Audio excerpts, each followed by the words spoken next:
C'est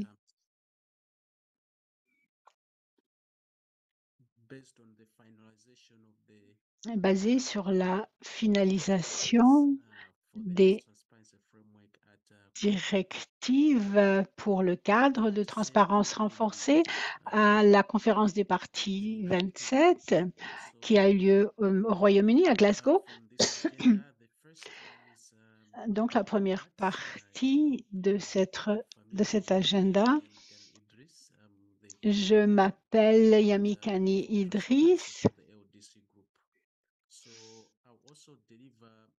et je vous donne la bienvenue de la part de la présidente, Madame Madeleine Diouf, qui est en voyage.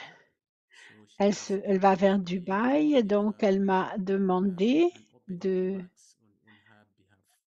d'ouvrir ce webinaire.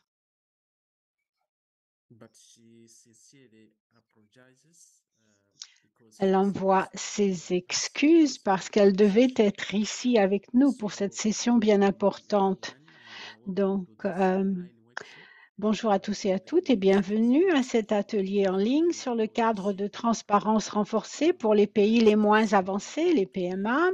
Je suis très heureuse de vous voir tous et toutes ici aujourd'hui. Je voudrais remercier le secrétariat de la CNUC pour son soutien et les intervenants des PMA, pays moins avancés. Je voudrais également remercier les points focaux nationaux d'avoir convoqué des délégats pour cette importante réunion. Nous comprenons que vous êtes ici parce que vous êtes tous des points focaux. Donc, le cadre de transparence renforcée est un cadre complexe. Il est conçu pour aider les pays à suivre et à rendre compte de leurs progrès en matière d'action climatique et pour renforcer la confiance mutuelle entre les pays. Le cadre de transparence renforcée est un cadre complexe. Il est important que les PMA, les pays moins avancés, aient une bonne compréhension des nouvelles règles et exigences, ainsi que des principales différences avec le cadre de déclaration actuel.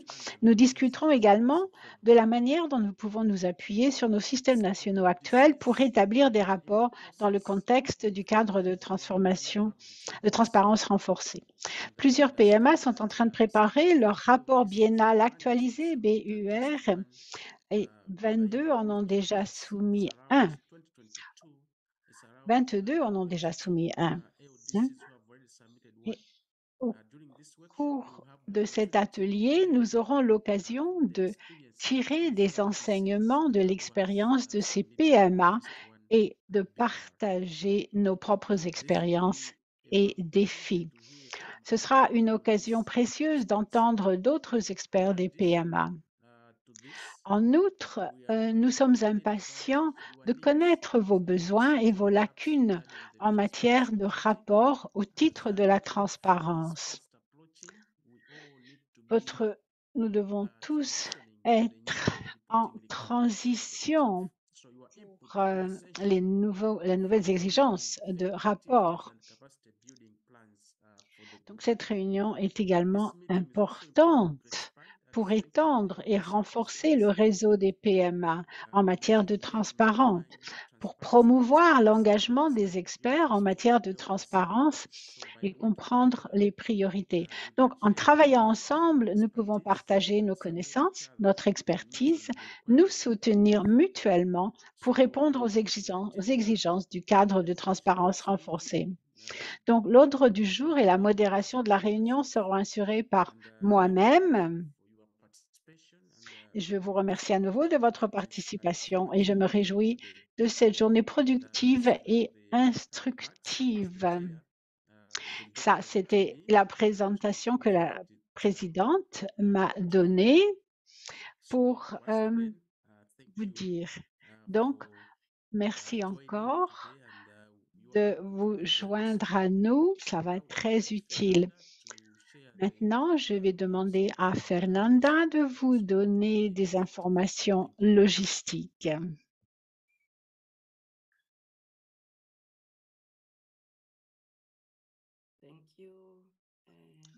Merci, Yamakani.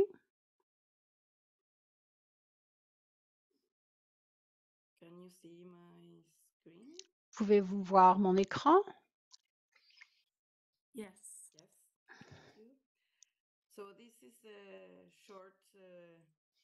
Donc, c'est une présentation assez rapide pour vous dire, peut-être le savez-vous déjà, que nous avons interprétation en français. Vous avez un onglet où vous voyez le globe. Vous pouvez choisir la langue que vous voulez. Vous avez aussi l'option de taire l'anglais si vous écoutez le français. D'autres choses à vous dire aussi. Nous enregistrons cette réunion afin que nous puissions le partager avec tous les experts des PMA. C'est une réunion plutôt qu'un webinaire. Donc, ne partagez pas le lien dans les médias sociaux. Et également, je vous demande de fermer toutes les autres applications sur votre appareil, telles que Skype par exemple. Et si vous allez parler, eh bien, pour avoir l'interprétation, pour faciliter l'interprétation, utilisez un casque avec micro.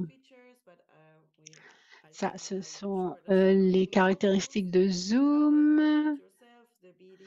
Nous vous demandons d'éteindre votre micro. Les participants, vous pouvez dans le chat, vous pouvez mettre vos questions. Nous vous demandons de vous renommer en mettant le nom de votre pays aussi. Et puis dans le chat aussi, vous pouvez envoyer vos réactions. Alors pour changer votre nom, vous allez à participants. Parce que quelquefois, vous pouvez avoir un nom différent sur votre photo. Je pense que c'est tout. Et si vous avez des questions, eh bien, écrivez-les dans le chat. Voilà, un grand merci.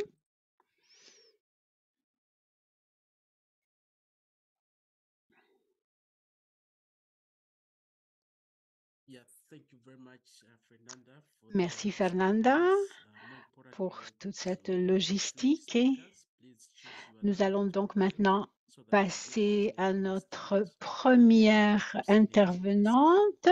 Sélectionnez la langue que vous allez entendre, français ou anglais.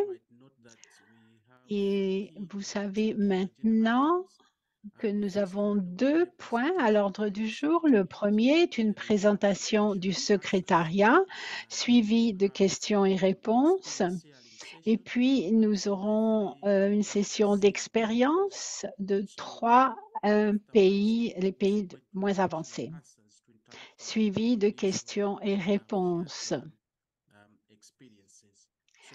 Des questions dirigées aux collègues qui ont partagé leur expérience. Donc, nous voulons que ce soit productif, donc pour qu'à la fin de la session, nous puissions tous mieux comprendre ce cadre de transparence.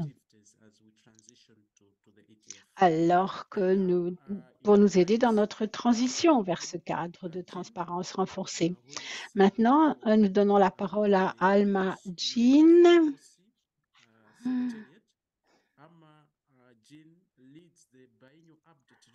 Alma Jean s'occupe de l'unité. Alma, vous avez la parole. Bon après-midi, est-ce que vous m'entendez bien? Oui, tout à fait, pas de problème. Merci de nous avoir invités à cette réunion. C'est notre plaisir de vous fournir des informations pour vous orienter. Comme mentionné précédemment, je dirige l'équipe au niveau de la division de transparence et mon équipe soutient spécifiquement les pays en développement, notamment dans le cadre du processus de consultation et d'analyse internationale. Lorsque vous soumettez votre rapport, le BUR, il arrive à notre équipe.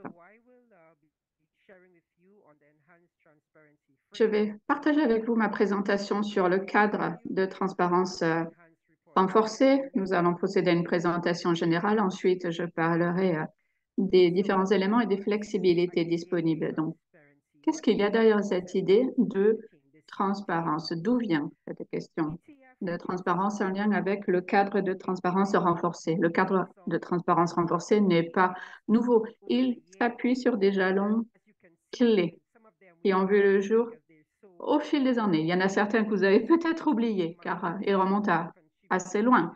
Mais voilà quels sont les jalons clés qui ont contribué à la transparence.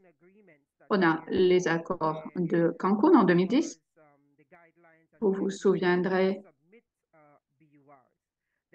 que c'est en lien avec la soumission des rapports biennaux actualisés. Ensuite, il y a bien sûr d'autres jalons comme le protocole de Kyoto, les accords de Marrakech. Ensuite, on a l'accord de Paris, le guide d'application de Katowice. Ensuite, on a eu Glasgow avec la cristallisation de la question de la transparence comme un concept clé. Et comme vous le savez, en 2024, le cadre de transparence renforcée va commencer à être mis en œuvre, alors que les parties soumettront leur BTR, leur rapport biennaux au titre de la transparence.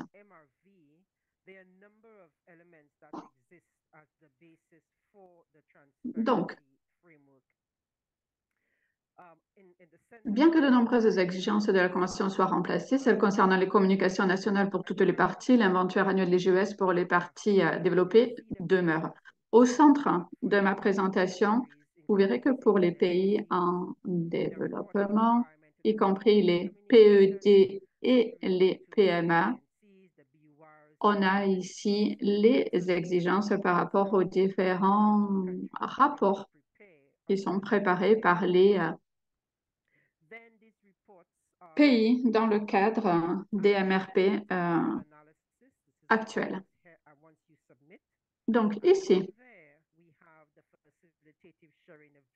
on a l'examen, le partage de vues à des fins d'examen axé sur la facilitation et ceci va informer sur ce que vous faites en matière de mesures d'atténuation et en matière également de besoins. Dans le cadre du nouveau régime, le rapport biennal sur la transparence va remplacer le rapport biennal actualisé. Donc, toutes les parties devront soumettre un BTR, un rapport biennal au titre de la transparence. But the BRs from developed countries and BURs from developing countries Les BR des pays en développement et les BUR seront donc remplacés par les BTR. the technical expert review Donc that is ensuite, on a l'examen réalisé par un expert technique, TER, qui est déclenché ensuite. Et les dernières étapes, donc, une fois que les rapports ont été publiés, on a l'examen multilatéral axé sur la facilitation des progrès accompagnés, donc le FMCP en anglais. Donc, le BTR, l'examen technique par des experts et ensuite le FMCP. Alors, pour celles et ceux pour qui cela s'applique, on continuera à soumettre les communications sur les RED+, en plus des BTR. Et les communications nationales se poursuivront aussi. S'agissant de l'architecture du cadre de transparence renforcée, j'ai déjà donc introduit ces trois éléments, donc le rapport, l'examen et le FMCP. Je vais donner d'autres informations à ce sujet. S'agissant du rapport, qu'est-ce qui est contenu dans ces rapports? Donc, vous êtes certainement familier avec tout ceci, mais il y a l'inventaire national des GES et les avancées par rapport au CDN. On aura également des pays qui vont fournir des informations sur l'appui fourni, l'appui mobilisé. Et ensuite, il y aura également un rapport des pays en développement sur l'appui nécessaire et l'appui reçu. Il y aura également des communications sur l'adaptation. Voilà un petit peu ce qui sera inclus au niveau des rapports. Ensuite, en termes d'examen maintenant,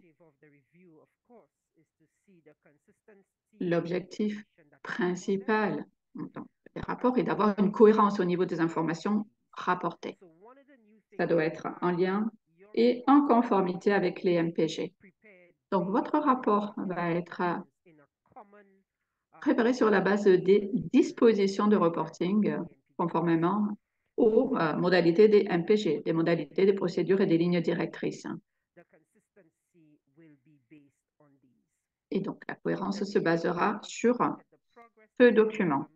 Il y aura également un examen des progrès réalisés en lien avec la mise en œuvre et la réalisation des CDN, contributions déterminées au niveau national. C'est moi, je dois éternuer. Donc, s'agissant de l'appui fourni, on verra quelles sont les améliorations en termes notamment de renforcement des capacités. Il y aura une identification des améliorations également. L'idée ici est de soumettre ce que vous avez, ce dont vous disposez, ce que vous pouvez, selon vos capacités, soumettre. Ce qu'on a vu au fil des ans, c'est que nombre de rapports sont préparés par des consultants.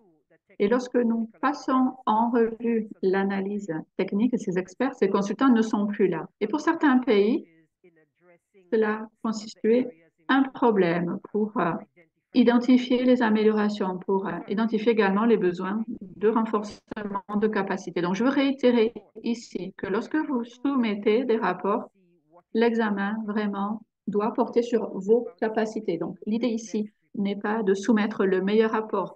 Vous devez en réalité utiliser les fonds que vous avez reçus de manière efficace pour refléter quelles sont vos capacités. Et en même temps, vous devez mettre en place ce que vous avez besoin au niveau national pour préparer ces rapports. Donc, il y a les domaines d'amélioration et les besoins de renforcement de capacité. Ce sont deux éléments clés. Vous savez également qu'avec le rapport et l'examen, on examine la question des flexibilités. J'y viendrai un petit peu plus tard. Ensuite, il y a la phase de l'examen multilatéral axé sur la facilitation des programmes, des progrès accomplis. C'est un lien avec l'analyse et c'est un lien également avec un autre processus similaire. Donc, je vais réitérer quelques points fondamentaux ici. Donc, le cadre de transparence renforcée est un lien avec le renforcement de ce qu'on a et son amélioration sur l'amélioration continue également. L'amélioration continue est importante. Donc, je remets l'accent sur les capacités au niveau national. Et il ne faut pas faut faire confiance à ce que produisent les consultants. Il faut pouvoir fournir les informations. Et il faut pouvoir également veiller à ce que dans le cadre du processus d'assurance et de contrôle qualité, vos capacités réelles sont reflétées dans le rapport. Et ensuite, il faut pouvoir identifier les domaines d'amélioration pour l'avenir ou les domaines pour lesquels vous connaissez des lacunes. Mais le cadre de transparence renforcée reconnaît différents points de départ. Les parties ne devraient pas viser à produire les meilleurs rapports par le biais de consultants. Donc, il faut faire ce qui est possible dans le cadre de vos capacités en réalité. Ensuite, on a la question de la flexibilité. La flexibilité en termes de ce que vous pouvez faire. Et ensuite, il y a la question de l'appui fourni en termes de ressources et d'action. Voilà, je veux mettre l'accent ici sur les avantages de cette transparence. Et ensuite, j'entrerai dans le détail de ces flexibilités. Donc, au niveau national, bien sûr, ces 2 dernières années, le secrétariat a reçu de nombreuses demandes pour réaliser des réunions. Et ces derniers mois, ce que nous avons fait, c'est organiser des réunions pour avoir des politiciens, des premiers ministres, des directeurs, afin de pouvoir leur garantir une compréhension des questions de transparence. Donc, les avantages de la transparence sont justement en lien avec l'acceptation politique. Vos ministres, vos premiers ministres examinent maintenant ces questions dans le cadre de la transparence pour des avantages nationaux.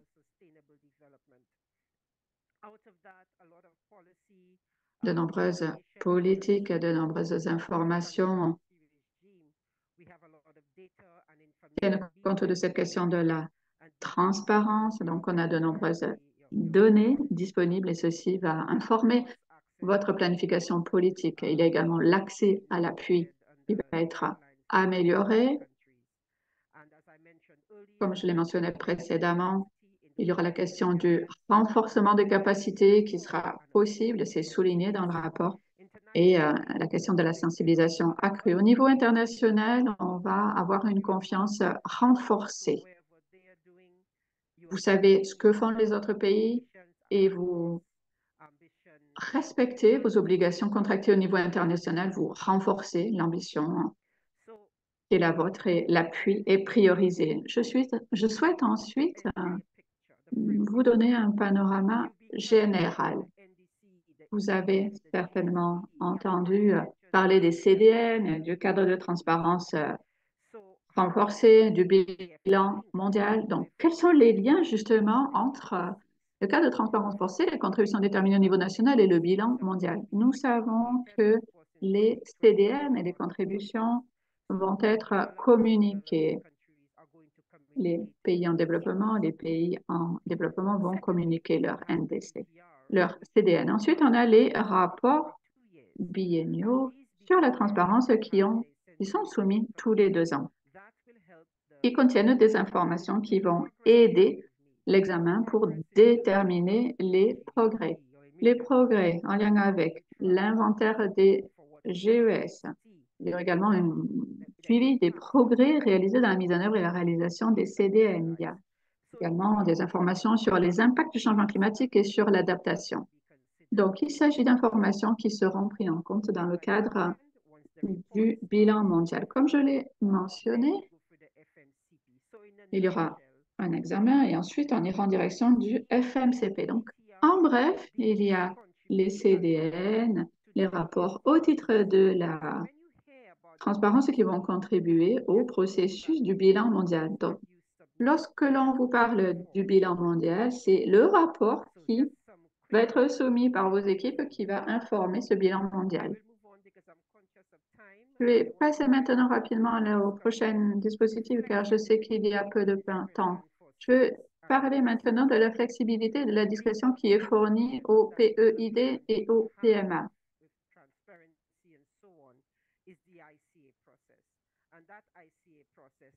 Donc, il y a le processus ICA, consultation et analyse internationale.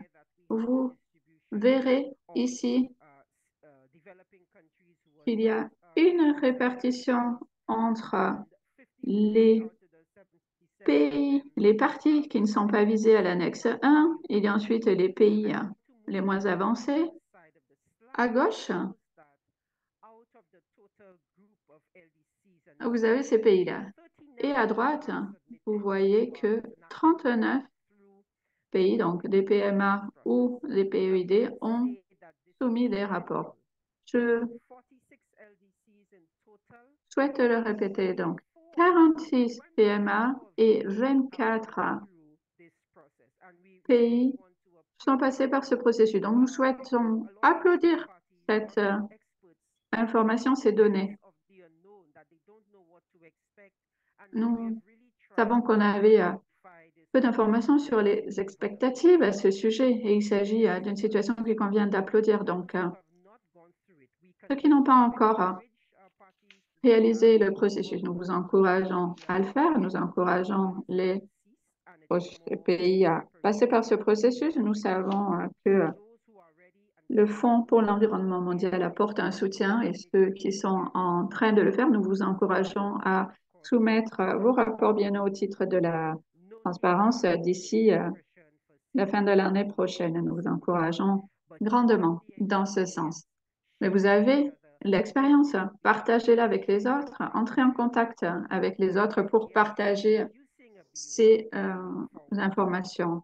et nous attendons avec impatience vos retours. Donc, ces expériences que nous avons vécues à partir de la soumission des BUR et du processus MRV a informé les flexibilités que nous donnons aux pays en développement dans le cadre du cadre de renforcement renforcé. Qu'entendez-nous? Qu'entendons-nous par flexibilité? Donc, la portée du reporting. Que devez-vous communiquer? Ensuite, il y a la fréquence du reporting.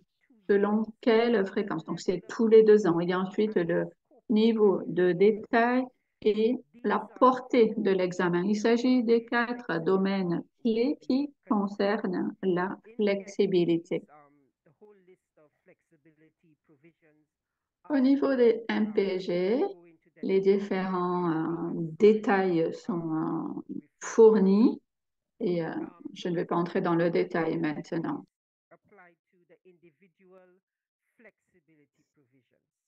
The different provisions that are outlined for greenhouse gas inventories, for mitigation, for needs and support, for adaptation. What you must know is that these are self-determined. Parties will determine which provisions that they wish to Parties vont décider de quelles provisions, sur quelles dispositions dispositifs ils vont utiliser la flexibilité. Il y a des pays qui en ont besoin pour renforcer leur capacité. Il y a des contraintes de capacité, des contraintes de calendrier, comme j'en ai déjà parlé avant. Dans la révision de l'équipe technique, l'équipe doit prendre en compte la flexibilité aussi. Il est important pour vous, quand vous préparez votre BTR, le rapport biannuel sur la transparence, il est important que vous sachiez quand et comment exercer la flexibilité. C'est important. Comme nous commençons, il y a une reconnaissance que les pays ont différents points de départ. La flexibilité est donc importante, c'est votre droit et elle s'applique aux pays qui en ont besoin. Utilisez donc, exercez votre flexibilité lorsque vous voulez, quand vous avez besoin de le faire. Vous devez identifier des endroits où vous avez besoin de renforcement de capacité, où vous avez plus besoin d'envoyer des rapports au fil du temps. Bien sûr, cela va demander du temps pour que tous les partis opèrent selon les mêmes normes et standards. Donc, cette flexibilité est importante afin d'améliorer le fait que tous les partis soient au même standard en 2024 et après. Donc, basé sur l'expérience que nous avons eue et la préparation que nous avons faite, il y a un aspect important et surtout les pays en développement doivent prendre en considération parce que les communications durables ne peuvent être faites que lorsque vous avez les dispositifs institutionnels nécessaires. Pour chaque domaine de communication, il est conseillé, il est encouragé que vous soyez en contact avec vos institutions. Et dans votre rapport, vous devez aussi donner des informations sur vos dispositifs institutionnels. Donc, dans les suivis de vos progrès dans l'adaptation, dans pertes et préjudices, tout cela demande une certaine institutionnalisation. Et c'est à votre bénéfice. Avoir un processus d'assurance contrôle et d'assurance et de contrôle de la qualité est aussi important. Nous savons que des parties ont commencé et c'est bien, mais d'autres doivent commencer tout au début. Il est donc très important et nous voulons fortement encourager l'établissement de dispositifs institutionnels. Dans votre rapport, Je vais très rapidement parler des bénéfices que vous avez eus, des MRV actuels, MRV, mesures, notification et vérification. Donc, les dispositifs institutionnels, la capacité de partager aussi. Et enfin, je voudrais partager aussi ces domaines où l'information est nouvelle. La transparence, comme je l'ai dit, n'est pas nouvelle, mais elle est renforcée. Ici, vous allez voir les domaines de communication dans le BTR, le rapport biennal à titre de transparence, mais comme pouvez voir, beaucoup d'informations, spécialement pour les pays en développement, existaient déjà dans le rapport biennal d'actualisation. Vous avez déjà quelques dispositifs institutionnels. Donc, dans le BTR, bien sûr, cette information sera améliorée. Vous n'avez pas à craindre ce processus. Vous avez déjà fait, écrit, rédigé des BUR, des rapports biennals d'actualisation. Mais pour les pays qui n'en ont pas préparé, eh bien, nous avons appris, vous pouvez apprendre des leçons que les autres en ont tirées. Voilà pourquoi il est important de partager. Finalement, quant au rapport, je ne vais pas aller en détail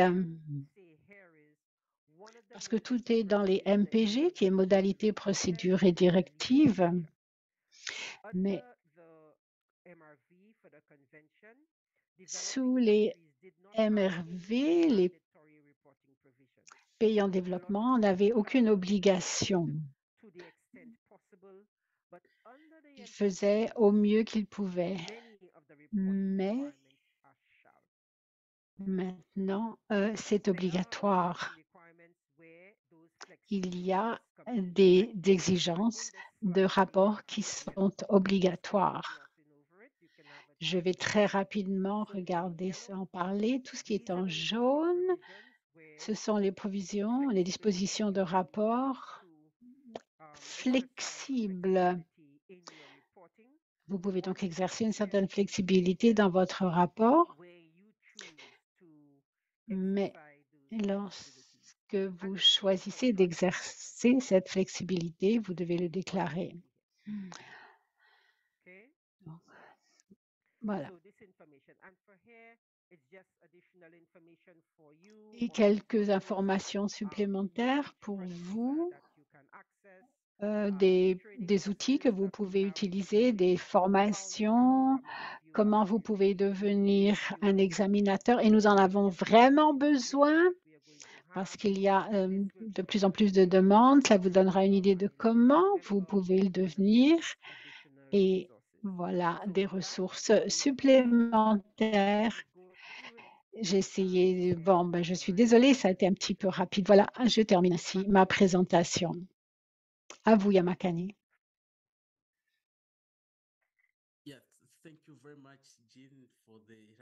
Merci beaucoup, Jean, de cette présentation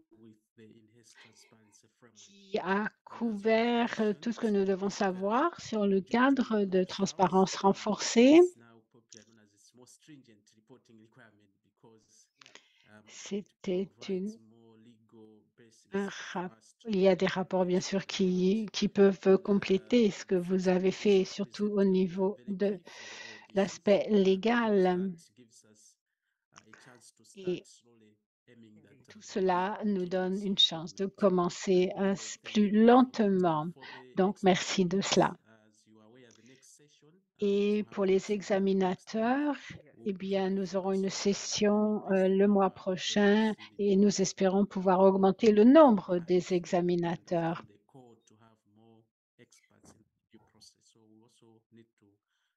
Et la réunion du mois prochain en parlera.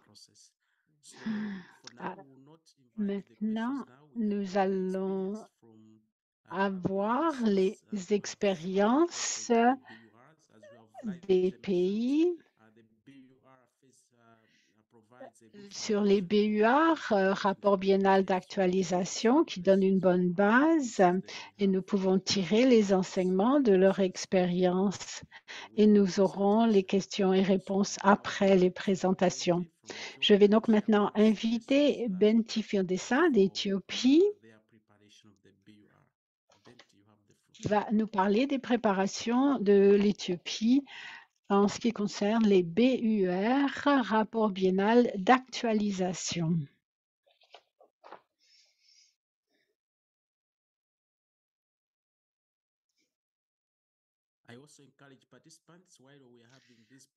J'encourage les participants aussi, lors de la présentation, à entrer dans le chat toute question que vous pouvez avoir, en français ou en anglais.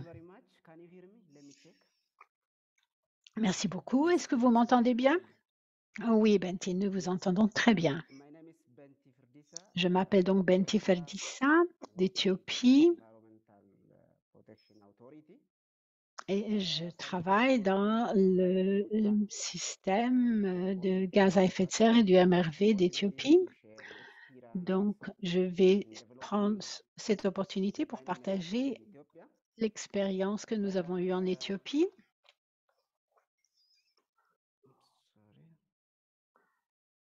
Voyons. Oh, ma présentation ne bouge pas?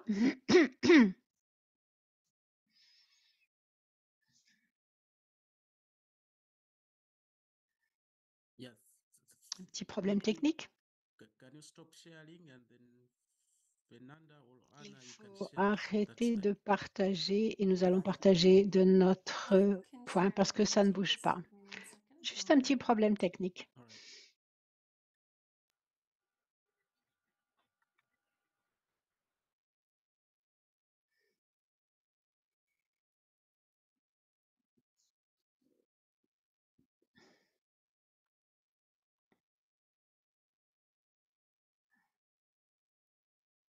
Un petit peu de patience pendant qu'ils essaient de résoudre ce problème.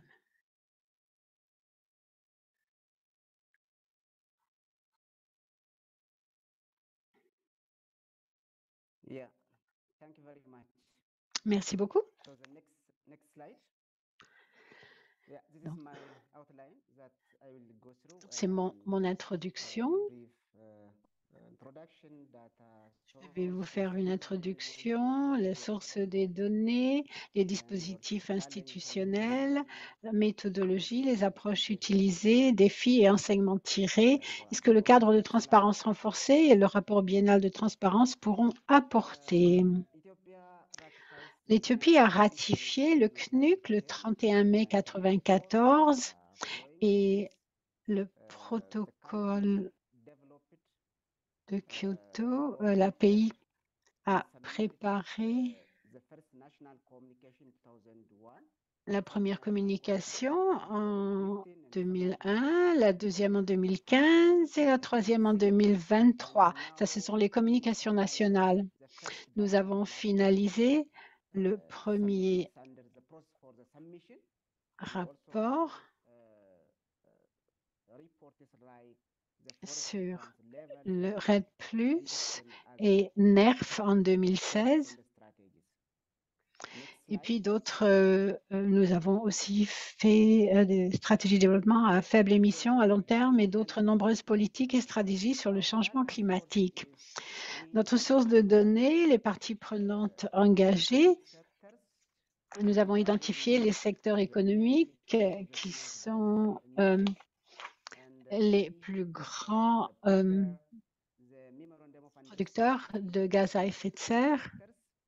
Donc, nous avons contacté ces secteurs.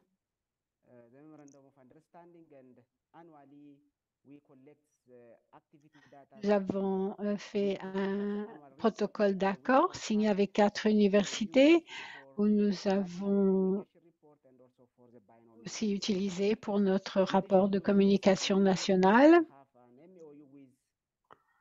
Nous avons aussi un protocole d'accord avec des universités pour faire des vérifications sur l'assurance contrôle et qualité.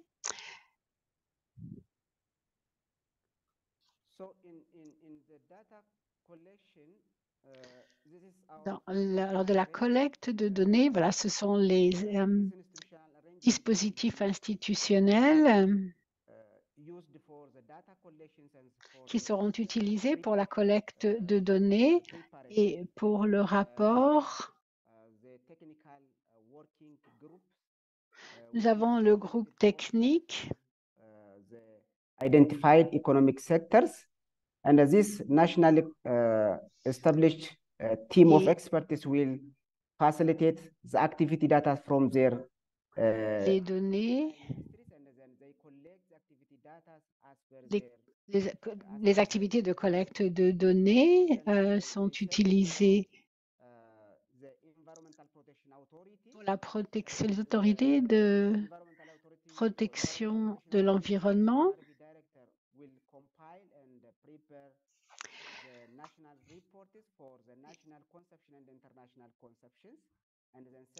Oui.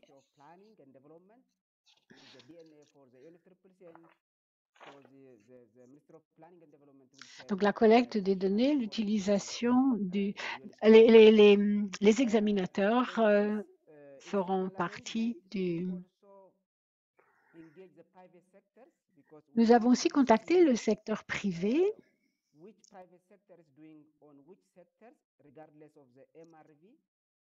Donc, suivant les MRV, cela dépendait.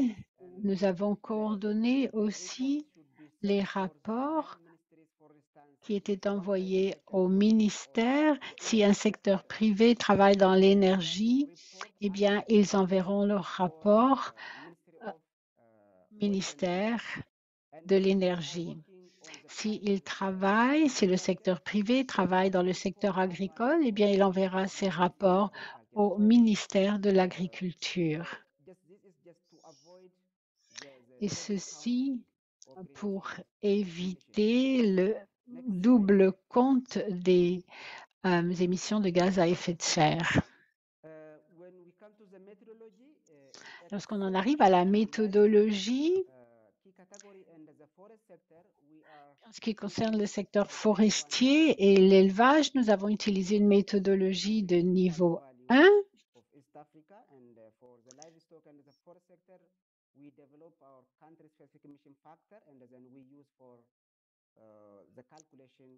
Et nous avons utilisé cela pour les calculations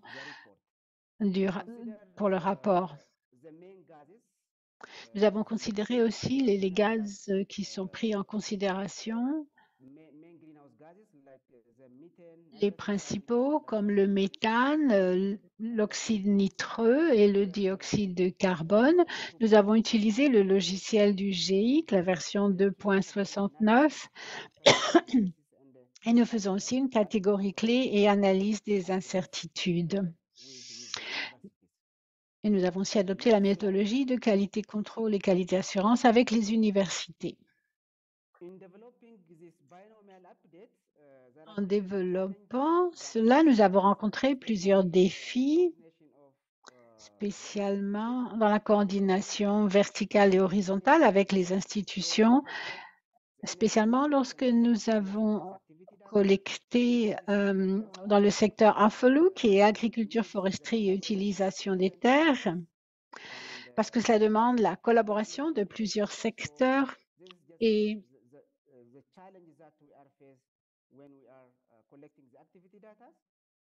donc nous avons eu ces problèmes lorsque nous avons collecté les données. Lorsque nous avons des compétences limitées en ce qui concerne les projections d'émissions de gaz à effet de serre.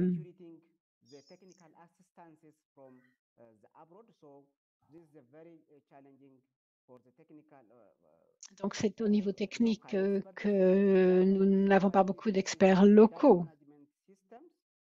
Et notre système de gestion des données, ça c'est extrêmement difficile à cause de la restructuration continue de l'organisation. Il y a des datas qui manquent.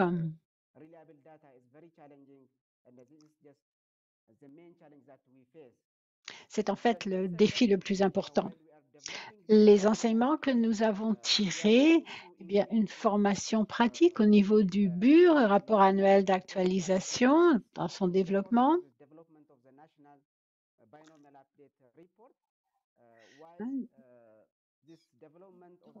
Nous avons beaucoup appris dans le processus de développement de ce rapport qui a augmenté nos connaissances pour améliorer l'inventaire du gaz à effet de serre, comment les données sont collectées, comment utiliser le logiciel du GIEC, les catégories clés et l'analyse de l'incertitude, ainsi que les procédures de qualité contrôle et qualité assurance.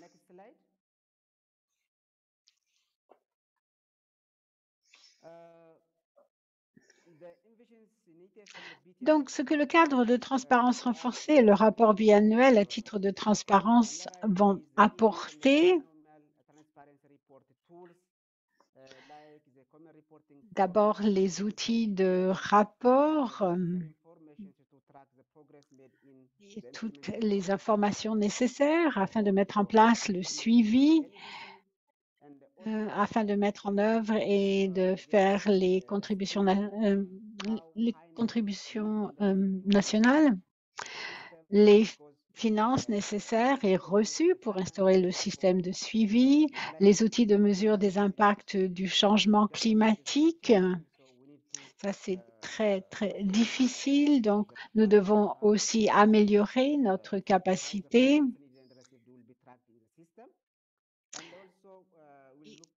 Aussi, nous avons amélioré nos outils de mesure des impacts du changement climatique.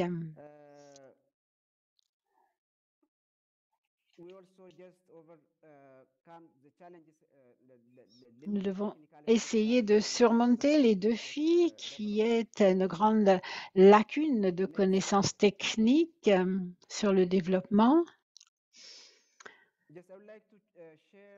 Donc, je voudrais partager avec vous les activités où nous avons progressé. Nous avons développé un cadre de gestion des données.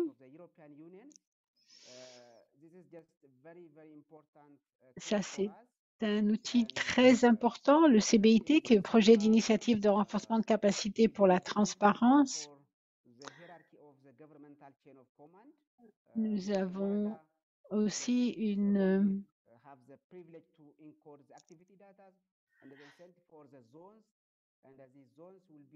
donc, il y a différentes zones et chaque zone aura ses activités dans sa région aussi, des utilisateurs du région qui vont envoyer cela aux 9 ministères qui vont regrouper le rapport et pour l'envoyer et cette autorité va coordonner et rédiger le rapport pour l'envoyer à l'international. Et ça, c'est un développement que nous avons en projet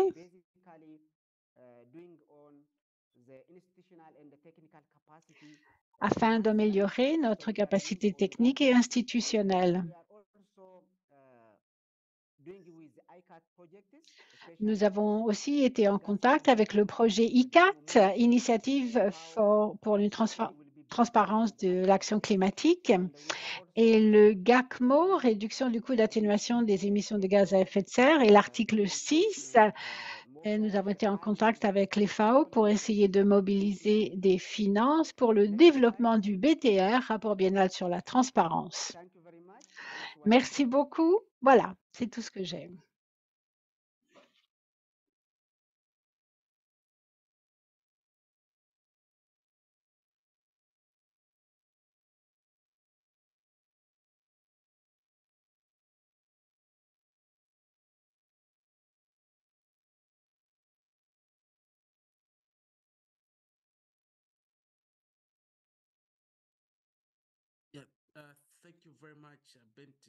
Merci beaucoup, Benti. Merci d'avoir partagé cette expérience. Vous avez indiqué comment l'Éthiopie a réalisé ses rapports au fil des années. Il s'agit d'éclairages utiles que contenait votre présentation, y compris les dispositifs institutionnels mis en place. Vous avez indiqué également quels sont les supports tels que la stabilité que vous avez utilisés pour cela. Nous allons maintenant entendre une présentation préenregistrée du Bhoutan et j'invite mes collègues à partager la présentation, s'il vous plaît.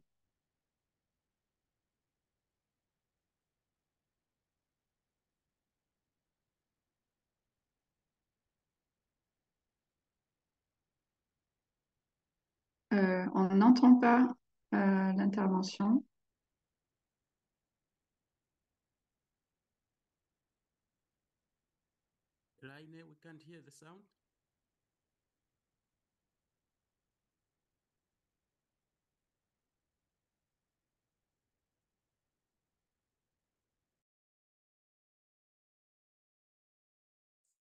Apologies, I'm just figuring out.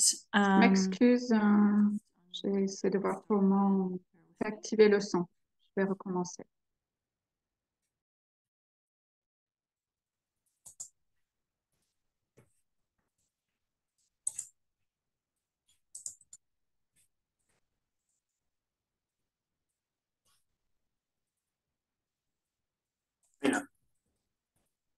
Now I request Chair to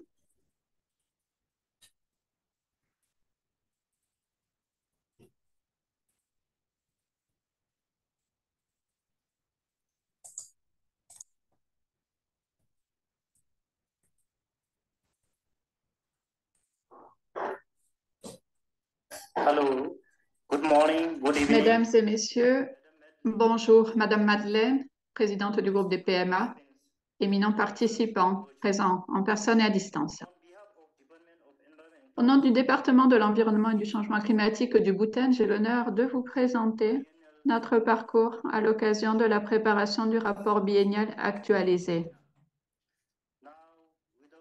Sans plus attendre, laissez-moi vous donner directement ma présentation.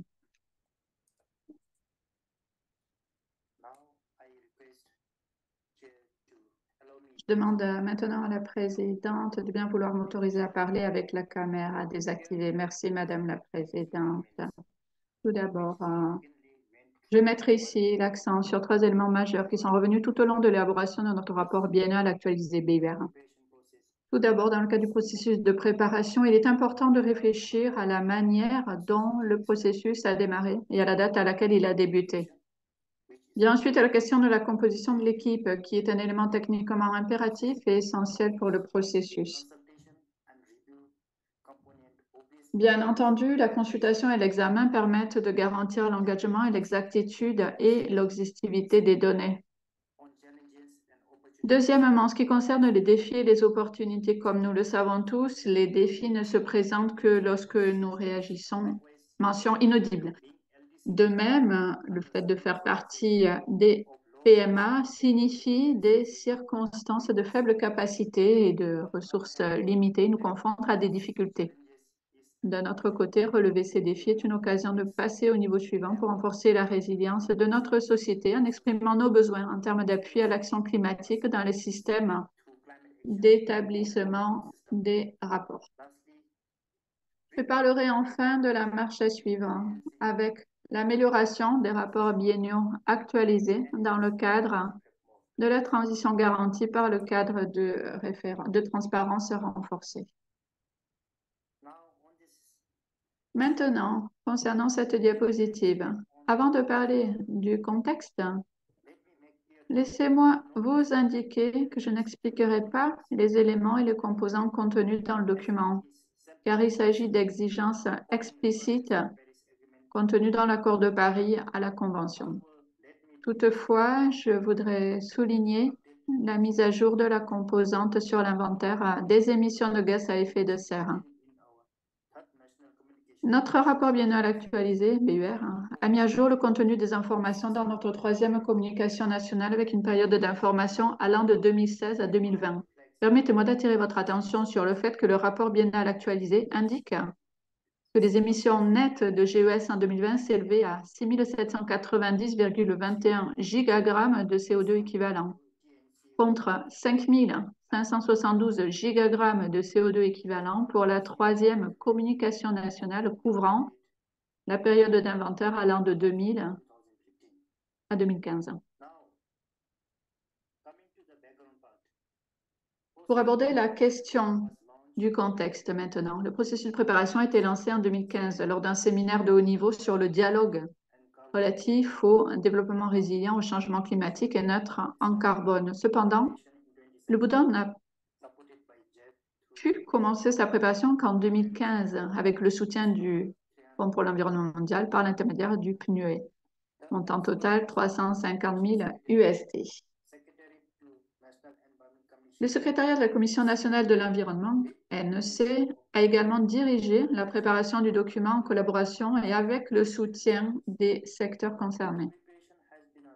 La préparation a été longue puisqu'elle a fait l'objet d'un processus consultatif rigoureux.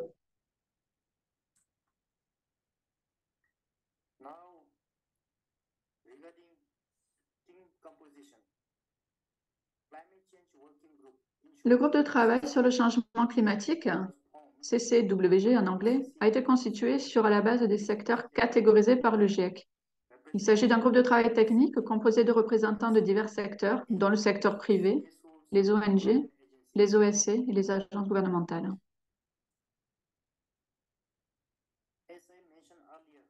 Comme mentionné précédemment, la consultation des membres du CCWG a contribué de manière considérable à l'élaboration de notre premier rapport biennial au titre de la transparence, en étroite collaboration avec notre expert national.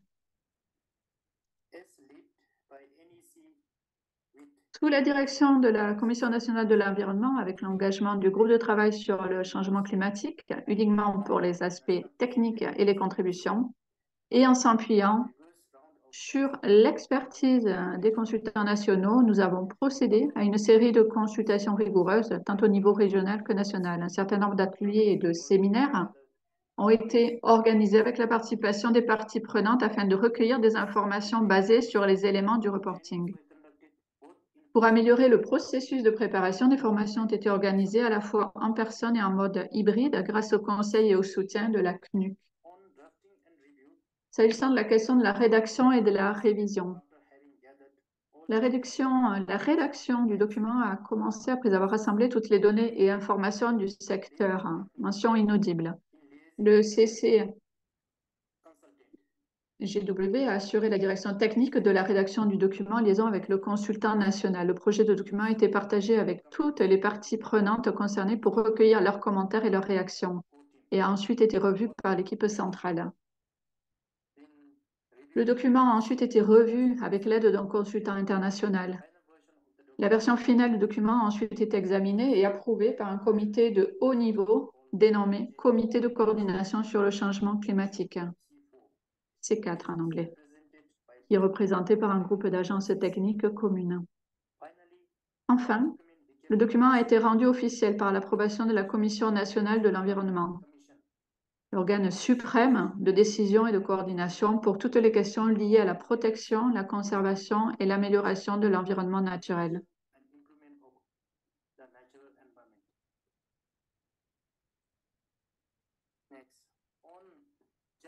Certes, les défis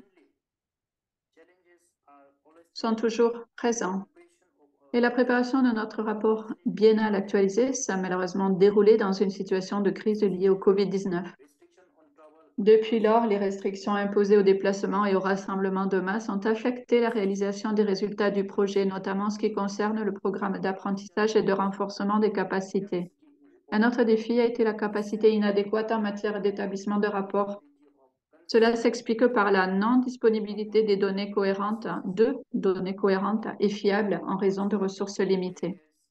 En outre, des contraintes et des obstacles subsistent au niveau institutionnel pour répondre aux exigences standards du cadre de transparence renforcé de l'accord de Paris, à savoir le passage du système MRV existant aux modalités, procédures et lignes directrices du cadre de transparence renforcé.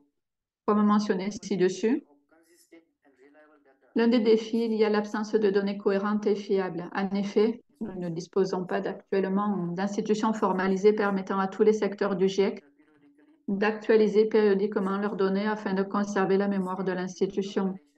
Au lieu de cela, nous compilons et produisons des données au fur et à mesure que les rapports sont demandés. Une autre lacune réside dans le fait que nous ne disposons pas actuellement de facteurs d'émission spécifiques à notre pays et que nous nous appuyons donc sur un facteur par défaut qui réduit le niveau de certitude et d'exhaustivité. Le fait de disposer de nos propres facteurs d'émission spécifiques permettra d'améliorer la précision des données et d'atteindre un niveau élevé de certitude. En tant que PMA, les principales préoccupations sont le manque de ressources financières, de technologie, de recherche et de développement des capacités humaines. En outre, la position de notre pays dans la chaîne de l'Himalaya oriental le rend très vulnérable aux effets du changement climatique. Ce facteur entrave encore davantage la mobilisation des capacités et des ressources.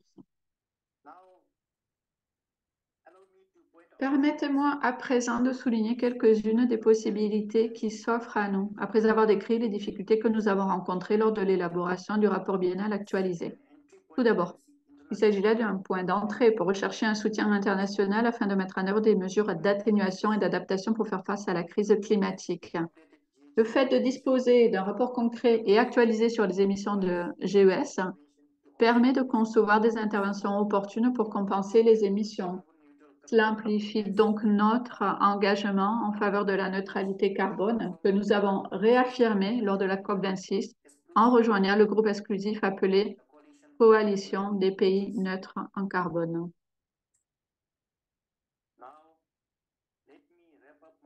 Permettez-moi à présent de conclure mon exposé en évoquant la marche à suivre pour l'avenir. Je pense qu'il est utile de mentionner ici que le fait d'avoir été admis au retrait de la liste des PMA ne signifie pas que nous sommes correctement équipés en termes d'exigences financières et technologiques et de capacité. Un engagement fort en faveur de la lutte contre le changement climatique permettra de mobiliser efficacement les ressources et de renforcer la transparence de l'action climatique conformément au cadre de transparence renforcé de l'accord de Paris.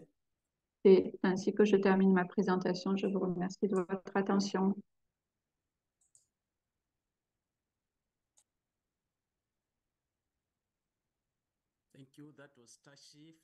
Merci pour votre présentation qui nous vient tout droit du Bhoutan.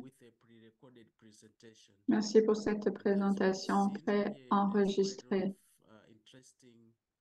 Cette présentation contient de nombreux défis et opportunités. Les points sont intéressants. On a entendu parler des facteurs d'émission spécifiques au pays.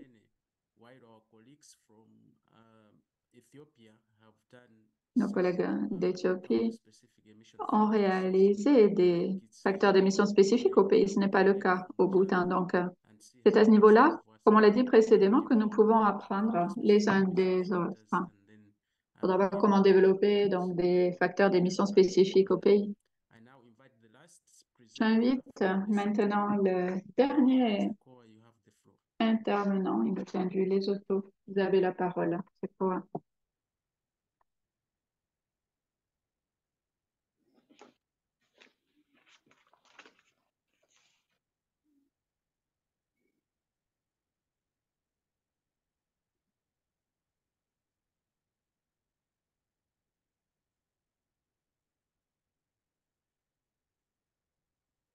Oh, thank you, Idris.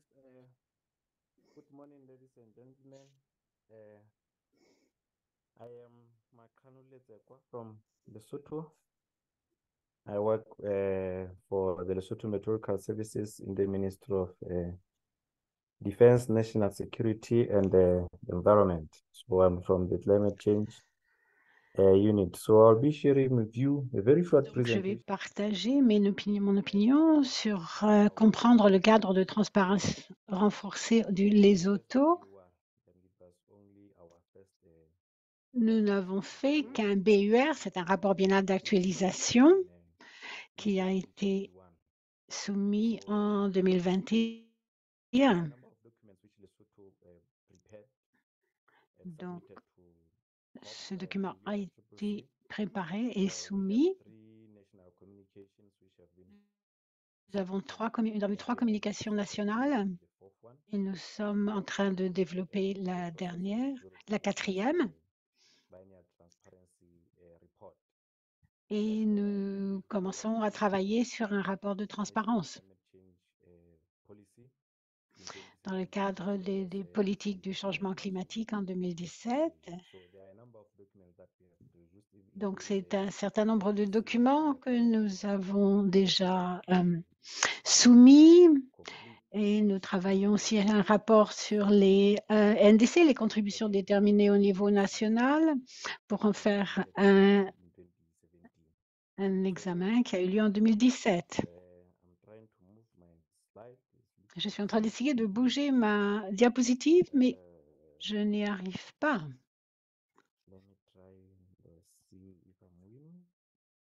Je vais essayer d'une autre façon. Bien. Voilà, ça y est, merci.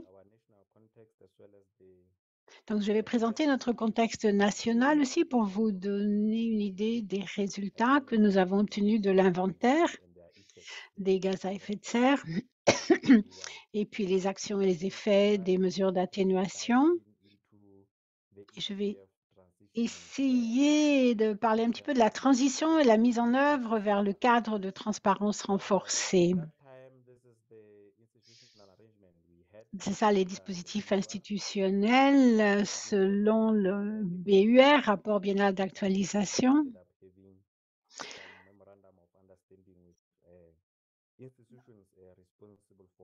Nous avons un protocole d'accord avec les institutions qui sont responsables.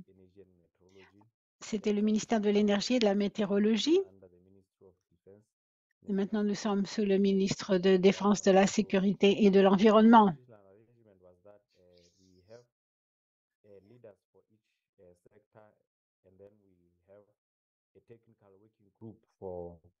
Et le point focal, c'est le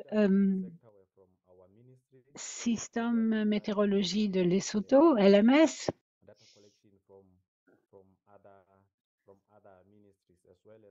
Et c'est le ministère qui s'occupe de rassembler toutes les données des autres ministères, le ministère de l'Énergie et de la Météorologie.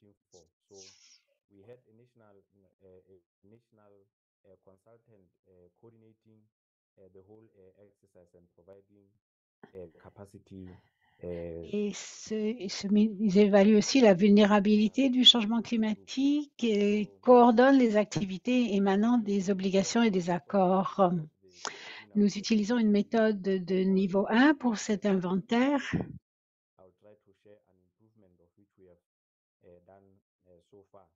Et je vais essayer de partager un petit peu ce que nous avons fait jusqu'à maintenant. Il y a eu une certaine amélioration sur les deux secteurs, les déchets, par exemple. Par contre, nous n'avons pas de données sur les déchets solides.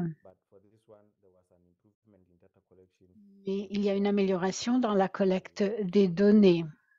À part, il y a aussi une amélioration dans les IPPU, procédés industriels et utilisation de produits. Nous avons amélioré les collectes de données à ce sujet.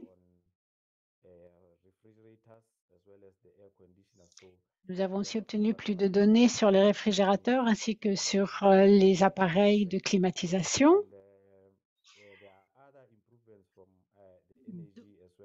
D'autres améliorations au niveau de l'énergie aussi. Dans la diapositive suivante, donc nous travaillons main dans la main avec notre comité sur le changement climatique, comité national, afin de mettre en œuvre des mesures contre le changement climatique. Nous travaillons aussi avec le système MRV, mesures, notification et vérification.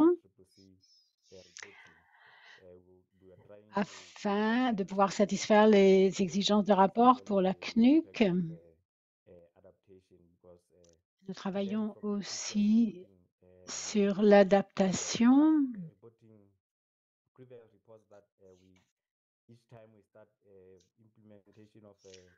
Chaque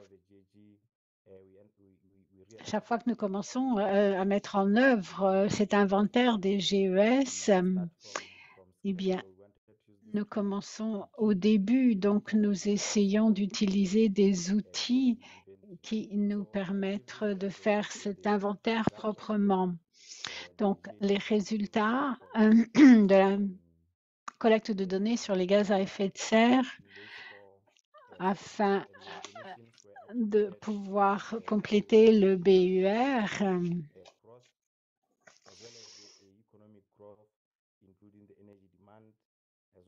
Donc, cette augmentation est attribuée à une augmentation de la croissance de la population, de l'urbanisation, la croissance économique, une augmentation de la demande en énergie, aussi les activités de forestation, déforestation.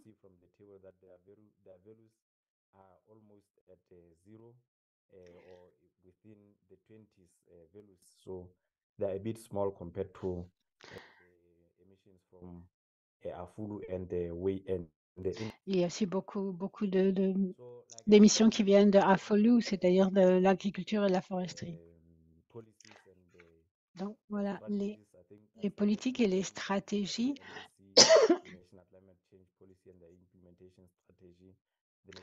Lesotho a établi des cadres législatifs, régulateurs institutionnels, y compris des politiques, des stratégies, des plans, des programmes pour faire avancer le développement à faible carbone dans le contexte d'un développement durable et de la pauvreté, et éradication de la pauvreté.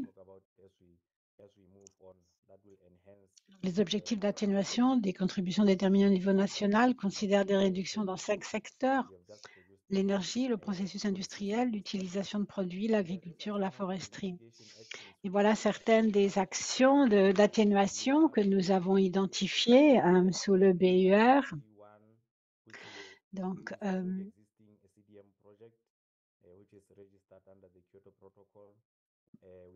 au niveau dans l'énergie secteur, dans le secteur Afolu, et nous avons aussi identifié des MAN, les mesures d'atténuation appropriées au niveau national, l'énergie solaire, le biogaz, la gestion des déchets, l'efficience de l'énergie et la foresterie.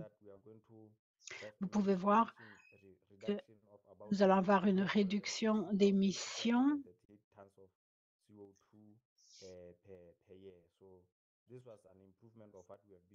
une réduction de nos CO2 équivalents assez importante.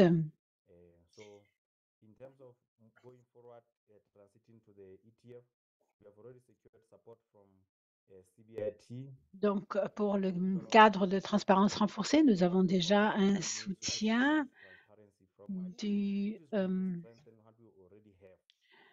FEM, le Fonds pour l'environnement mondial.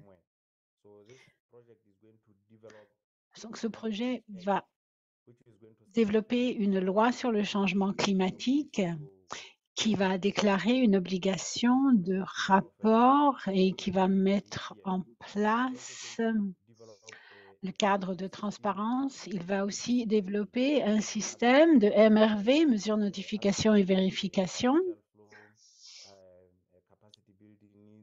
Il va aussi développer des activités de renforcement des capacités.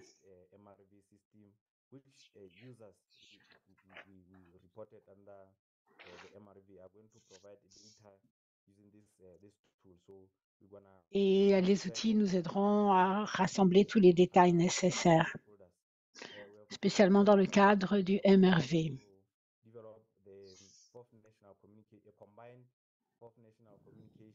Donc, le National Committee sur le changement climatique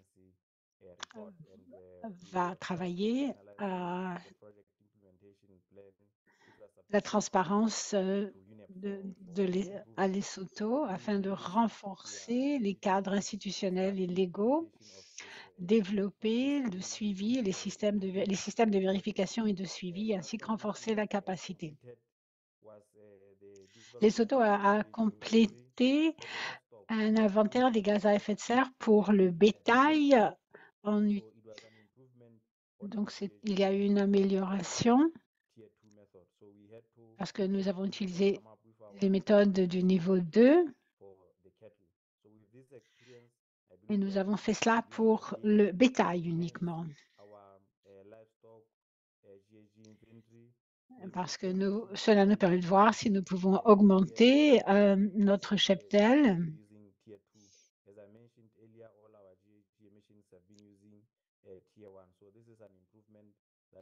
Nous avons au préalable utilisé le niveau 1, donc maintenant nous avons utilisé le niveau 2, ce qui est une amélioration, une très grande amélioration.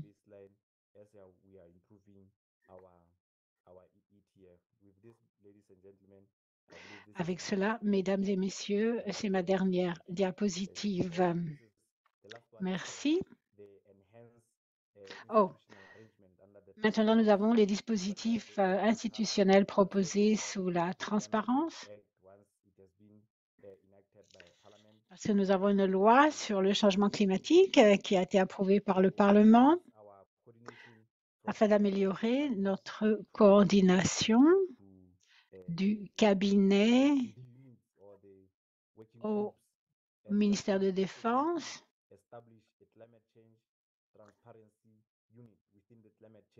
Une unité de transparence a été créée. C'est une unité qui va s'occuper de toutes les questions liées à la transparence et qui va s'occuper des communications nationales, des BTR et de rester dans les normes MRV, les mesures notification vérification. Elle s'occupera aussi de la collecte de données et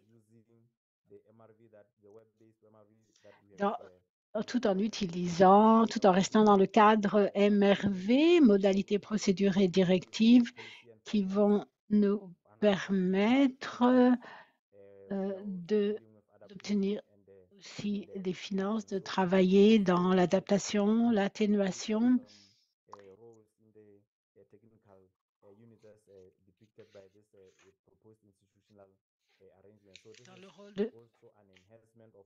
C'est aussi une amélioration, la création de cette unité de transparence climatique est aussi une grande amélioration. Merci beaucoup.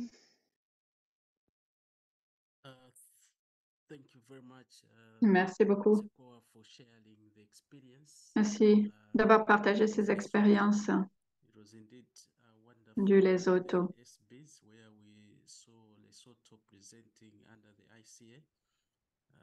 Nous avons vu la présentation du Lesotho dans le cadre de la consultation et de l'analyse internationale. Et au Malawi, nous espérons pouvoir présenter dans le cadre de la COP28 et dans le cadre du partage et de l'échange de vues axé sur la facilitation. Et nous essayons de voir également comment présenter notre rapport biennal actualisé. Il est bon d'entendre votre expérience.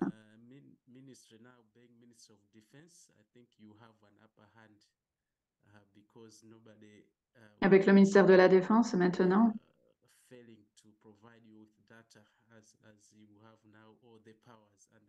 vous disposez maintenant de l'ensemble des pouvoirs à ce niveau-là, donc vous disposerez des informations. Nous en avons terminé des présentations maintenant. Je vous propose de passer rapidement aux questions et aux réponses. Nous avons commencé à apporter quelques éléments de réponse aux questions qui ont été posées dans le chat. Donc, les intervenants ont déjà commencé à répondre aux questions, comme vous le verrez. Nous souhaitons remercier l'ensemble des personnes ayant réalisé des interventions. Je souhaite maintenant inviter Jean à commencer à apporter quelques éléments de réponse aux questions qui ont été posées. Jean, vous avez la parole. Oui, Yamikani, merci. J'ai répondu à certaines questions au niveau du chat. Donc, quels sont les problèmes qui expliquent pourquoi si peu de PMA et PEID ont soumis leur BUR? Eh bien, je répondrai avant tout le manque de capacité technique pour produire ces rapports. Il y a des questions, des problèmes de disponibilité des données, ou souvent des données pas fiables.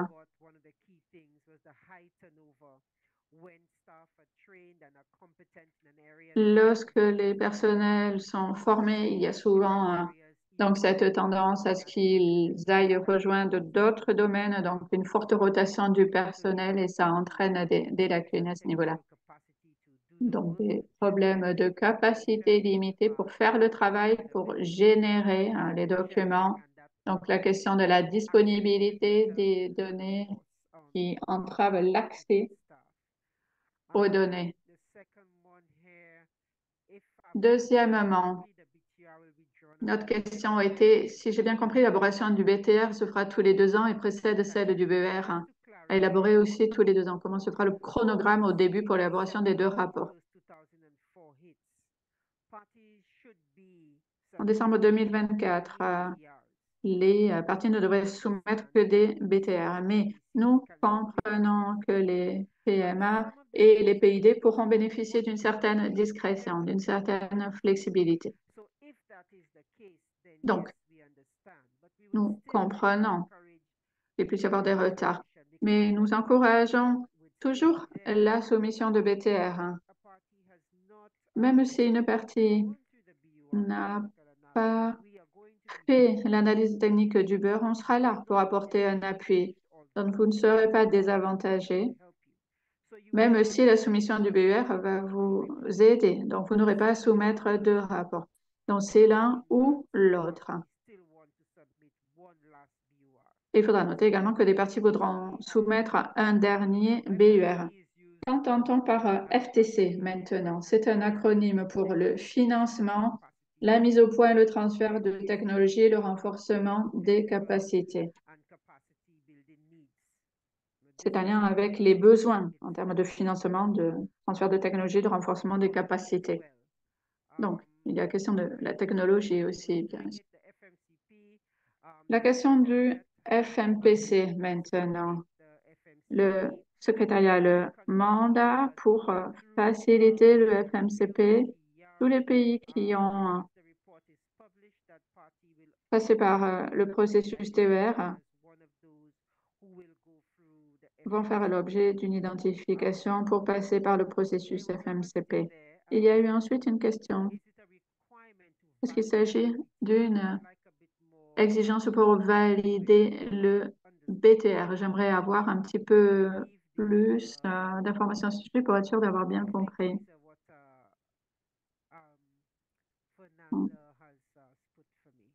Je crois que c'est ce que Fernanda m'a indiqué dans la question. Je serais ravie de répondre aux autres questions, Siliana. Merci beaucoup, Jean, d'avoir répondu à ces questions. Il y a des questions pour Benji. Benji, vous avez la parole. Merci. J'essaie de répondre au niveau du chat. La première question est en lien avec la collaboration avec le gouvernement et les universités. Donc, ce que nous avons fait est qu'en raison de la rotation,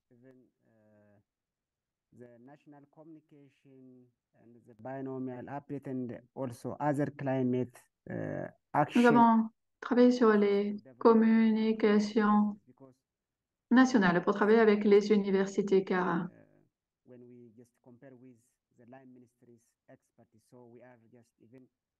national communication will be just developed by Les communications nationales seront développées par l'Université d'Addis Abeba, qui travaille avec nous. Et ce que nous avons fait, c'est donner un renforcement des capacités pour les universités, notamment sur les lignes directrices du GIEC, sur le logiciel et sur les autres exigences de la CNUC. Ensuite, on a préparé le protocole d'entente. Il porte sur l'assurance et le contrôle de la qualité, les questions en lien avec ce dernier. Et ensuite, on a développé les rapports. On les a envoyés aux universités pour réaliser l'assurance et le contrôle de la qualité. Après cela, on a incorporé les commentaires et on a renvoyé le document à la CNUC. Est-ce que vous m'avez entendu? Oui, vous pouvez y aller.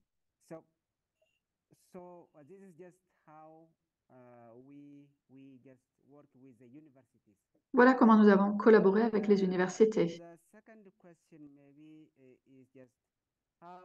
La deuxième question, comment l'assurance et le contrôle de la qualité est-il réalisé par les universités?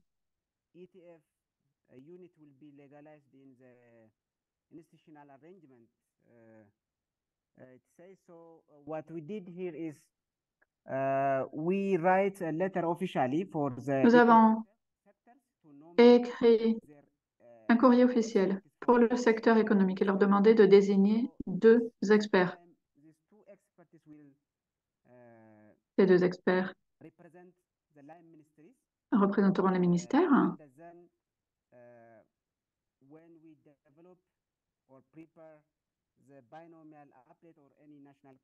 Et lors du développement du BUR ou de la communication nationale, nous les engagerons.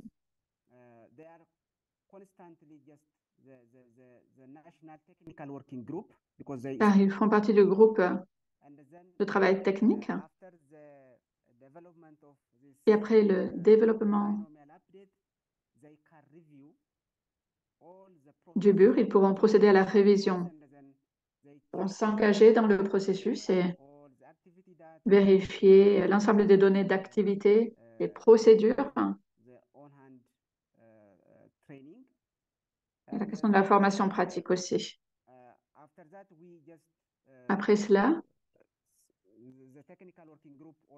le groupe de travail technique a également envoyé le document révisé en direction du coordinateur de l'autorité de protection de l'environnement. Voilà comment nous avons fonctionné. Voilà, je crois avoir répondu aux 2 questions posées. S'il y a d'autres questions, n'hésitez pas à me les communiquer. Je vous remercie. Merci beaucoup, Benti. We can take two or three more questions by raising your hand, please. Can you Nous anyone who want to- pouvons prendre 2 ou 3 questions. Veuillez lever la main si vous avez des questions, s'il vous plaît.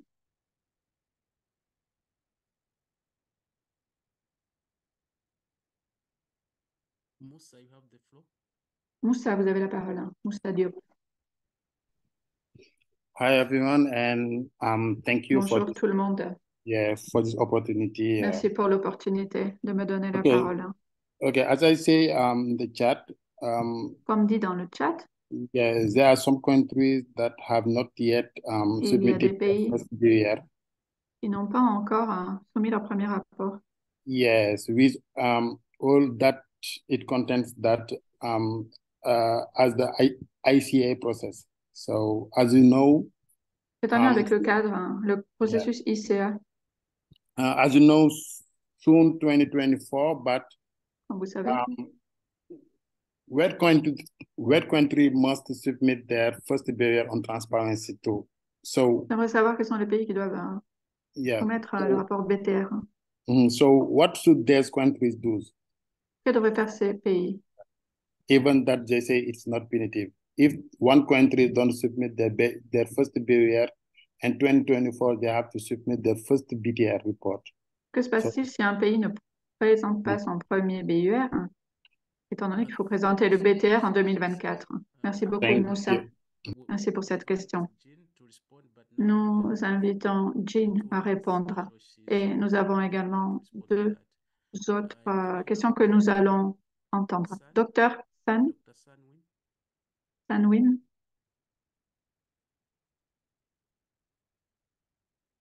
on n'entend pas le docteur Sanwin. Micro désactivé. Est-ce que vous m'entendez maintenant? Merci.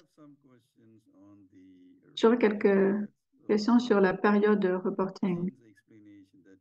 J'ai entendu Jean, les PMA, a-t-elle dit, devraient soumettre leur BUR avant 2024 et ça devrait être suivi par les BTR au plus tôt. Est-ce que c'est correct? Nous continuons d'essayer de terminer notre rapport. Il est terminé à hauteur de 70%. S'agissant du BUR,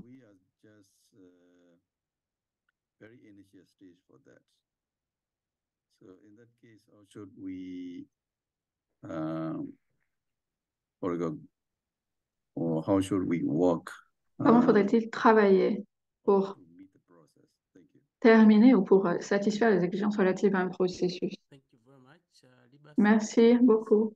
Libas.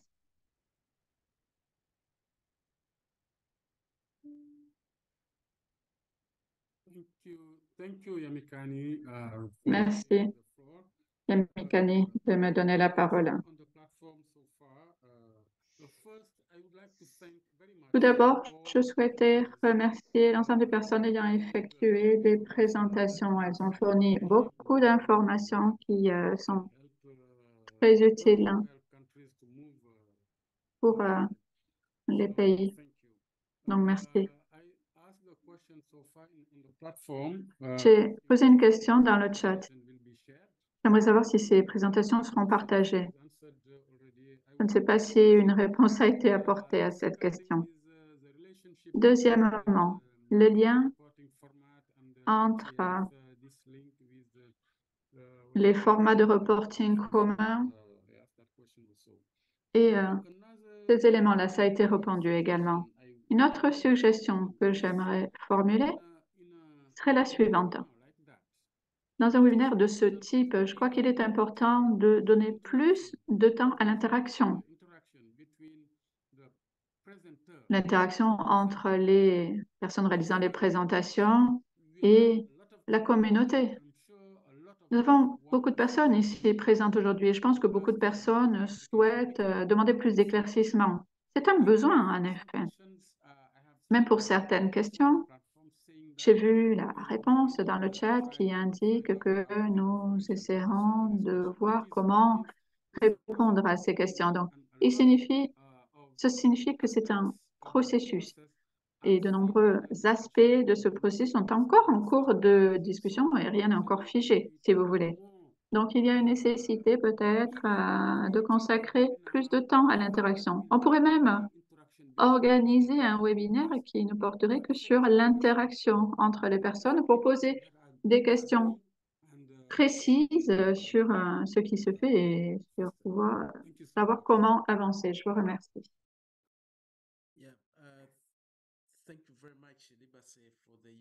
Merci beaucoup, Libacé, pour ce retour très utile. Je crois que je vais prendre cette approche dans le webinaire suivant. Nous pensons en avoir d'autres. Et quand vous parlez des négociations, nous avons terminé toutes les négociations sur le cadre de transparence renforcée. Tout est prêt. Voilà pourquoi nous allons de l'avant et nous aurons plus d'interaction, plus d'engagement afin que chacun arrive à une compréhension égale de ce qui va se passer. Et nous allons continuer jusqu'à ce que nous ayons une compréhension en profondeur. Dans la question de Dr. San, je pense que Jean a expliqué plusieurs fois que en ce moment, Alors que nous faisons le rapport des communications nationales et des BUR. Donc, dans le cadre de transparence, les BTR vont remplacer les BUR. Les communications nationales vont continuer. Alors, quel va être le lien entre le BUR et BTR? Le dernier des BUR, rapport d'actualisation, le dernier, la date limite, c'est décembre 24. Mais pour les PEID et les PMA, ce n'est pas une obligation de terminer en décembre 24. Nous aurons encore le temps pour soumettre le BUR, rapport d'actualisation, après. Donc, dans tout ça, nous vous encourageons à terminer ce BUR sur lequel vous travaillez en ce moment avec vos communications nationales. Pour le premier BTA, vous pouvez le soumettre après 2024, car la soumission se fait à votre discrétion. Cela ne limite pas. On peut quand même commencer le processus maintenant. Et je suis contente de voir que la plupart des pays ont déjà commencé à se préparer pour leur premier BTA, rapport à titre de la transparence. C'est ce que nous avons entendu de Lesotho, de Malawi, de l'Éthiopie. Donc, nous allons continuer à soumettre nos communications nationales et plus tard, nous serons dans le BTR. Et j'invite maintenant Jean à répondre à la première question.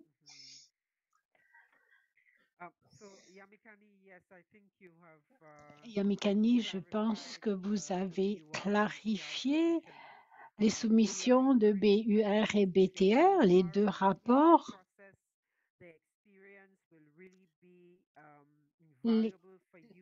Cette expérience l'expérience d'avoir terminé un BUR sera vraiment très importante lorsque vous commencerez votre premier BTR. Et n'hésitez pas à poser toutes les questions, à demander toute l'aide dont vous pouvez avoir besoin. Parce que nous avons aussi une unité d'appui. Donc, nous pouvons répondre à vos besoins.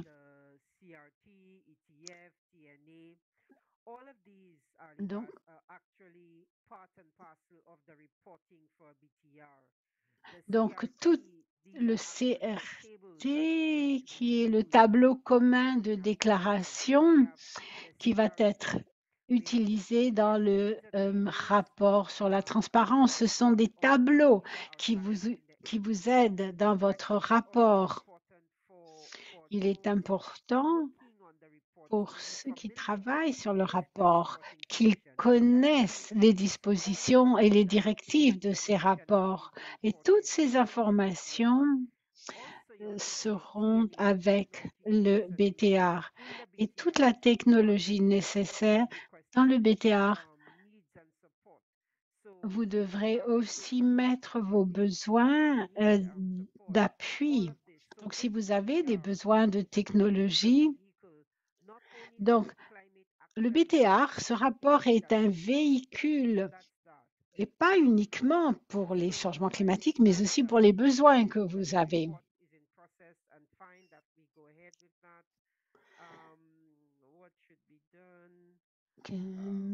Alors, je crois qu'Yamikani a clarifié BTR, BUR.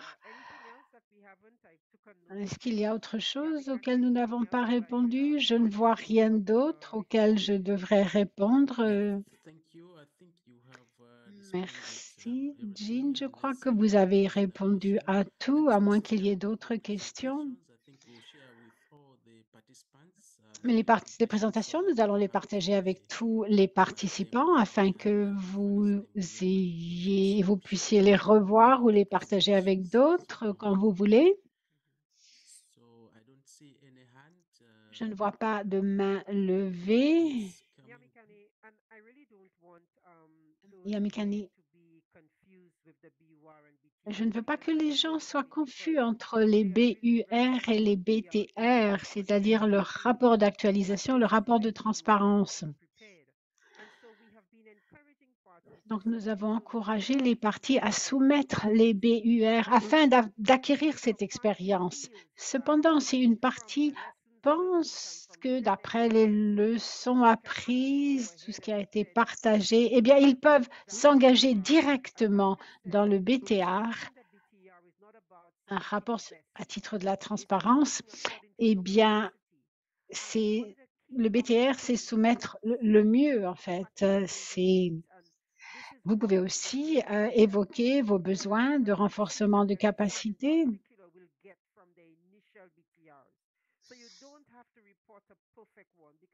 Donc, vous n'avez pas besoin d'avoir un rapport parfait, bien sûr, parce que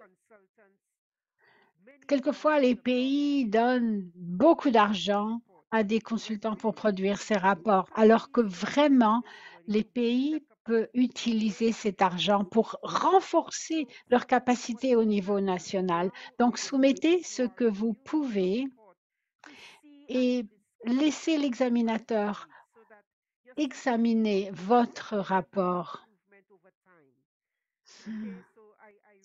et que vous appreniez au fil du temps.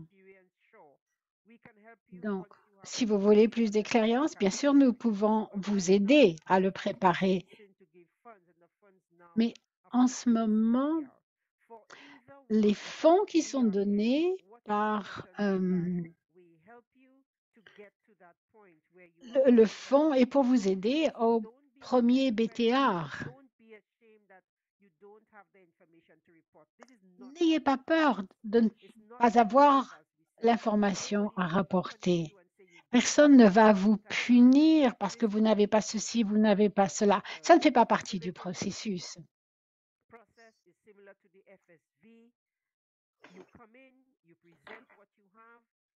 Donc, vous venez, vous présentez ce que vous avez, vous posez vos questions et vous déclarez vos besoins. Personne ne va vous dire vous n'en avez pas assez. Ce n'est pas l'idée. Vous êtes limité par votre capacité nationale. Donc, assurez-vous, soyez confortable et soumettez ces rapports comme vous pouvez. Merci, Yamakani. Merci, j'ai vu une dernière main et après nous allons fermer. C'est la Somaya. Vous avez la parole.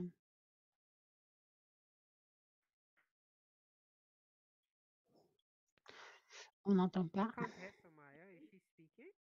Hello, can you hear me? Yes, Can you hear now we me? can. Yes, Thank yes. you. Thank you so much for inviting me to attend Merci this. beaucoup de m'inviter. I'm keen on the informed presentation from the presenters. Yes, I have a question J'ai regarding une question.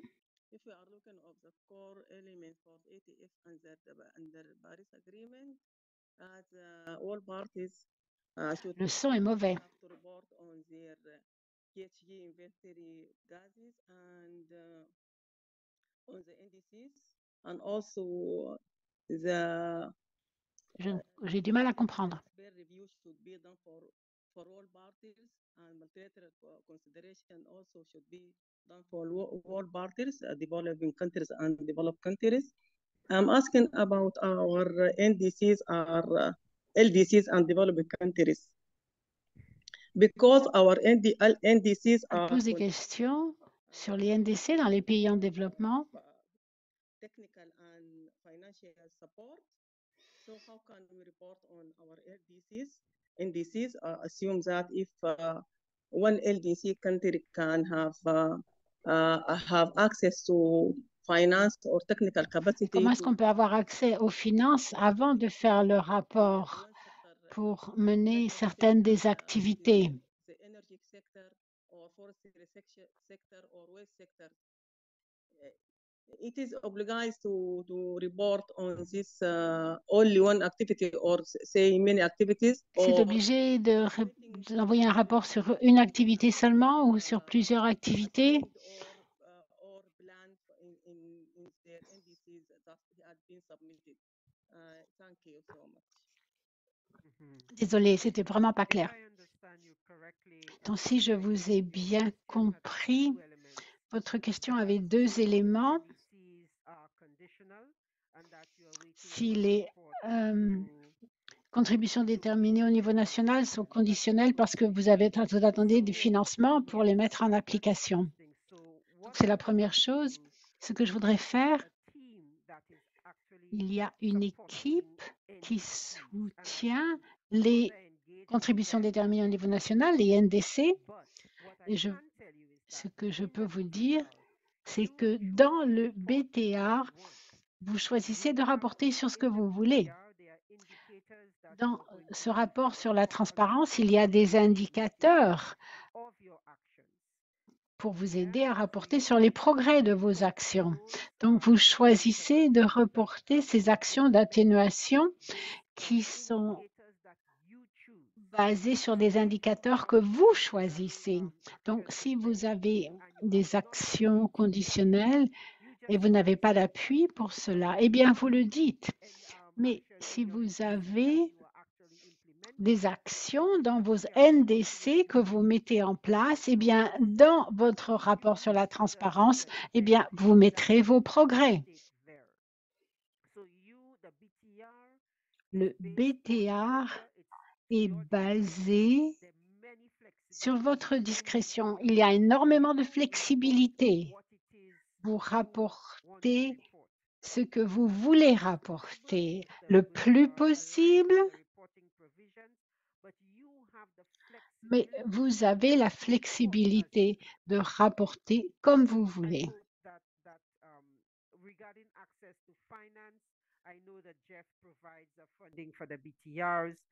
Je sais qu'il y a des financements du FEM, le Fonds pour l'environnement mondial, qui donne pour le BTR, mais il y en a aussi qui donnent pour mettre en application les NDC. Mais là, je vais vous mettre en contact avec l'équipe sur les contributions déterminées au niveau national, NDC. Et en ce qui concerne le rapport, vous rapportez ce que vous voulez et personne ne va vous dire pourquoi vous n'avez pas fait ça, pourquoi vous n'avez pas fait ceci. Vous faites ce que vous pouvez et ce que vous ne pouvez pas, eh bien, vous le montrez aussi. Et ça montre que vous avez besoin d'un renforcement des capacités. Ai-je répondu à votre question? Oui, merci, merci. Je vous envoie mon adresse email. Oui, mettez-les dans le chat. Et envoyez-moi toutes les questions que vous pouvez avoir. Merci, Jean. And also to just add on that, in the NDC tracking, there's a provision to indicate that these were. Dans le suivi, il y a aussi une condition qui parle de ce qui est conditionnel ou pas. Parce que c'était à condition d'obtenir un appui et cet appui n'était pas disponible. Donc, merci beaucoup de votre commitment, des questions que vous avez envoyées, mais c'est un bon commencement. Nous espérons continuer cette conversation par email. Il y a une session suivante qui va être organisée. Et je voudrais vous remercier tous de la part de la présidente. C'est une bonne base de négociation pour la conférence des parties, la 28e conférence des parties.